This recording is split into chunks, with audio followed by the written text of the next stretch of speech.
ایک اور سوال پوچھا گیا ہے کہ جب کوئی مصیبت آتی ہے تو یہ کیسے معلوم ہو کہ یہ سزا ہے یا یہ آزمائش ہے؟ یعنی کیا مصیبت اور پریشانی ہر ایک کے لیے امتحان ہوتی ہے یا کسی کے لیے سزا بھی؟ سوال اچھا ہے، انٹرسٹنگ سوال ہے، اور اس کا جواب اللہ تعالیٰ کی توفیق سے دینے کی کوشش کرتا ہوں۔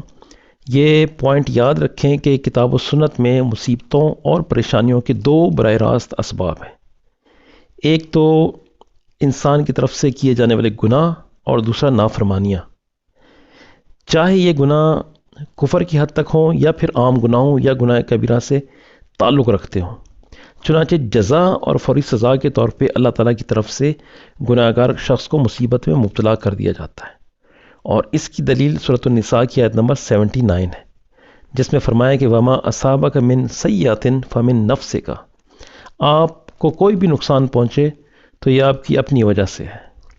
مفسرین کہتے ہیں یعنی انسان کے اپنے گناہوں کی وجہ سے۔ اسی طرح ایک اور مقام پر فرمایا وما اصابکم من مصیبت فبما کسبت ایدیکم ویعفو عن کثیر، اور تمہیں جو بھی مصیبت پہنچے تو وہ تمہارے اپنے اعمال کی وجہ سے ہے، اللہ بہت سے گناہوں کو معاف فرما دیتا ہے، اور یہ سورۃ الشورى آیت نمبر 30 میں۔ کل میں نے حدیث بیان کی تھی کہ جب اللہ تعالیٰ کسی بندے کے ساتھ خیر کا ارادہ فرماتے ہیں تو دنیا میں بھی سزا دیتے ہیں، اور اگر کسی بندے کے لیے برا ارادہ فرماتے ہیں تو اسے گناہوں کی سزا دیتے ہیں۔ یعنی کہ قیامت کے دن پھر اس کو سزا نہیں ملتی، کیونکہ وہ ادھر سے دھل کے صاف ہو کے جا چکا ہوتا ہے، اور یہ ترمذی کے 2376 حدیث میں نے بیان کی تھی۔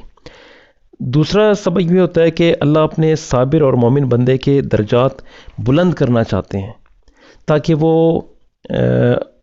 اللہ تعالیٰ کی آزمائشوں پر راضی ہو اور اسے جزا ملے۔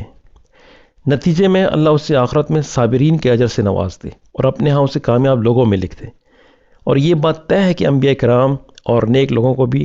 آخر دم تک مصیبتوں کا سامنا ہوتا رہا۔ اللہ تعالیٰ نے ان کے لیے ان مصیبتوں کو جنتوں میں بلند درجات حاصل کرنے کا ذریعہ بنا دیا۔ یہی وجہ ہے کہ ایک حدیث میں جناب نبی کریم صلی اللہ علیہ وسلم نے فرمایا کہ جب انسان کے لیے اللہ کے ہاں کوئی ایسا درجہ مختص ہو جسے پانے کے لیے انسان کے اعمال ناکافی ہوں، تو اللہ تعالیٰ اس کو جسم، مال یا اولاد کی مصیبتوں میں مبتلا کر دیتے ہیں، اور یہ سنن ابو داؤد کی حدیث 3090 ہے۔ اور اکثر ہمارے ذہنوں میں سوال پہلے اٹھتا تھا جب دین کی اتنی سمجھ نہیں تھی کہ وہ تو بالکل ہی جوان لڑکا یا لڑکی تھی، کیسے وہ کینسر میں مبتلا ہوگی، کیسے وہ بیماریوں کا شکار ہو کے فوت ہوگی۔ میرے اپنے دوست کی ایک دوست کی وائف تھی،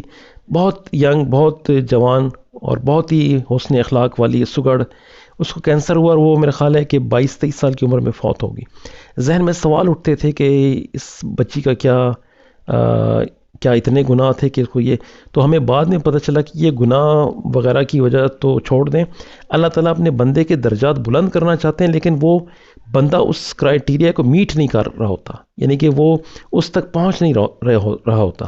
پھر اللہ تعالیٰ اسے اس کے جسم کے، مال کی، اولاد کے آزمائشوں میں، امتحانوں میں، مصیبتوں میں ڈال دیتے ہیں تاکہ اس کا وہ جو لیول ہے وہ اوپر پہنچ جائے۔ وہ آدمی یا وہ عورت اپنے اعمال کی وجہ سے، کسی کمزوری کی وجہ سے، وہ اپنی عبادات میں کمی کی وجہ سے وہ میٹ نہیں کر سکتی ہے وہ کرائٹیریا، پھر اللہ تعالیٰ اسے مصیبتوں میں مبتلا کر دیتے ہیں۔ پھر ایک اور حدیث ہے صحیح بخاری کی 5641، جس میں جناب نبی کریم صلی اللہ علیہ وسلم نے فرمایا کہ کسی بھی مسلمان کو کوئی بھی کانٹا یا اس سے بڑی تکلیف پہنچے تو اللہ اس کے بدلے میں اس کا درجہ بلند فرما دیتا ہے یا اس کا گناہ مٹا دیتا ہے۔ پھر اکثر ایسا ہوتا ہے کہ یہ دونوں اسباب یکجا ہو جاتے ہیں، اور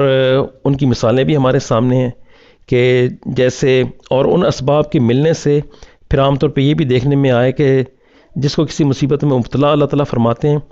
وہ صبر و شکر کرنے لگتا ہے تو اس کے گناہ معاف اللہ تعالیٰ فرما دیتے ہیں اور جنت میں درجات بلند کر دیتے ہیں، اسے صابرین کے اجر سے بھی نوازا جاتا ہے۔ بالکل اسی طرح جس شخص کو اللہ مصیبتوں میں مبتلا فرماتے ہیں وہ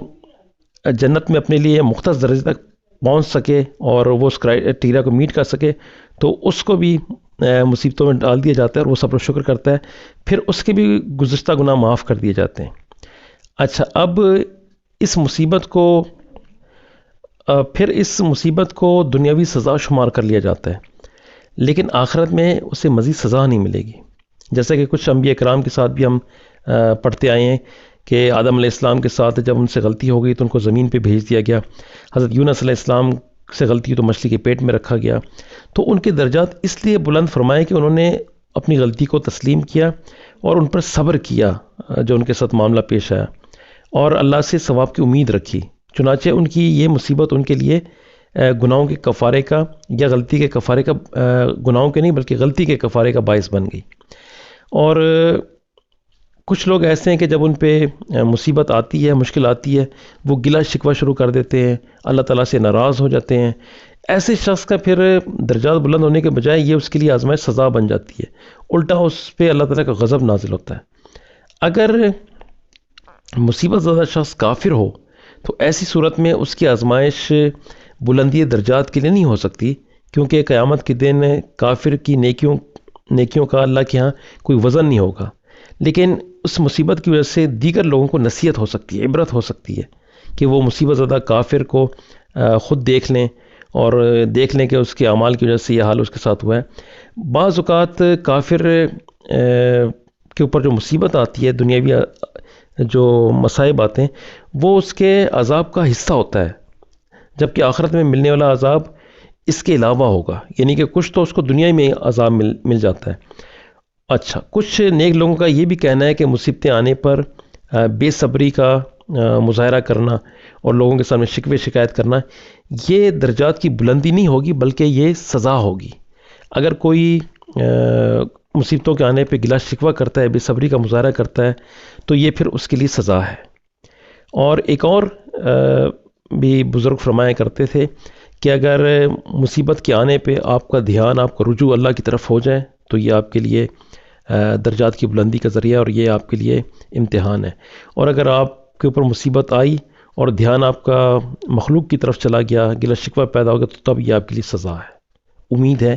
کہ بہنوں کو ان کے سوالات کے جواب مل گئے ہوں گے.